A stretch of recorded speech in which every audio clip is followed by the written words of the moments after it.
mag-i-steam tayo ng mais. Sobrang tamis to. Ayan, sobrang tamis. Promise. Sobrang tamis, promise.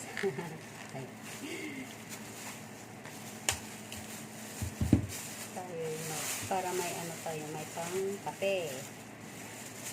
Para sa malamig na panahon. Oops. Mas gusto ko to kaysa sa ano. Kasi parang ano, alam nyo yung parang malagkit na corn dyan sa atin, yung kulay puti. Parang ganun yung ano nito, texture. Texture. Texture. Pero yun, parang ano kasi siya, parang mais sa atin, yung puti. Kaya gusto ko rin yung sweet corn, kaya lang parang mas thrill kainin to. Kasi malagkit siya. Sarap. I-steam natin. Pag nagano kasi ako ng ganito, kasi usually pag ano, 3 piraso lang naman, kasi akin lang naman. So, ang ginagawa ko is steam. Hindi ko siya binoboil. Steam ko siya. Kasi may old akong pinag-i-steaman dito na ano, yung alam nyo yung lumang ano ba, itatapon na nila dati yon, yung lumang frying pan.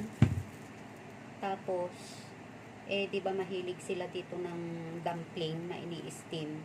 So hindi ko siya tinapon, ginawa ko siyang pag-steaman ng kamote, pag-steaman ng ano na nga to, ng dumpling, pag-steaman ko ng mais, di ba, napaka-useful. Kaya nung nakita nila amo, kala nga daw nila tinapon ko. Sabi ko, magagamit ko pa siya pang steam kaysa yung pinag-fryan ko ng gulay.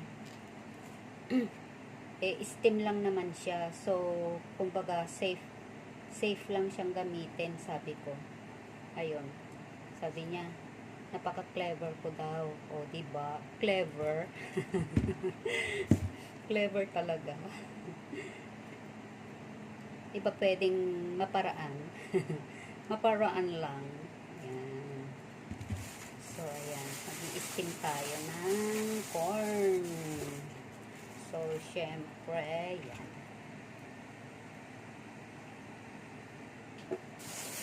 Steam at kumukulo na yung ating. Syempre, hugasan muna natin siya. Hugasan ko muna. At laging malinis naman yung aking lababo. So, yan. Yeah. Hugasan muna natin. Malinis lang naman yung aking lababo. So, hindi na ako gagamit ng ano. Yan.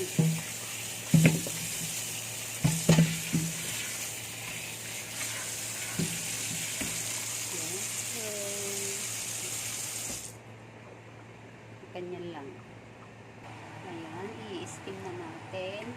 So, ito yung old na ano, napaka-useful pa rin niya. Ayan. So, steam lang natin. Mas maganda kasi yung steam. Kaya, ano mo talagang sobrang tamis. Aray, mainit.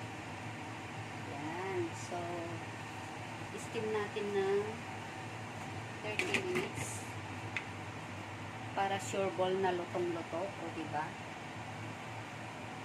Tayin natin ng 30 minutes.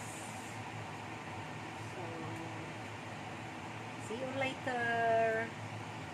Ayan, luto na. This is it, pansit. Ayan. Yan na yung ating corn. Diba? Yummy, yummy. Ayan ang ating corn. So, pwede nang kainin. Tapos, timpla tayo ng kape para sa malamig na panahon. So,